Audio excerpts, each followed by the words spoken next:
Hello, જય સ્વામિનારાયણ, જય શ્રી કૃષ્ણ, જય માતાજી. આજે અમે બનાવ્યું ભીંડાનું શાક. ભીંડાનું શાક બનાવ્યું કોરું જેવું, એની જોડે રોટલી. કાલની ખીચડી પડી હતી એટલે એ વઘાર નાખી અને રોટલી.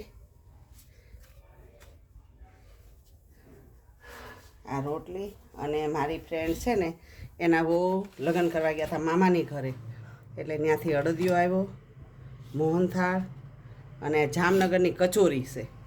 અને એ આપણે નથી ધરવાની, આ ઘીવાળું કોરું ધરાય ભગવાનને.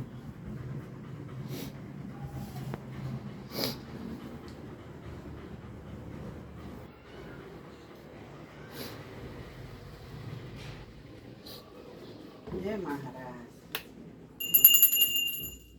જમો મારા બાપ.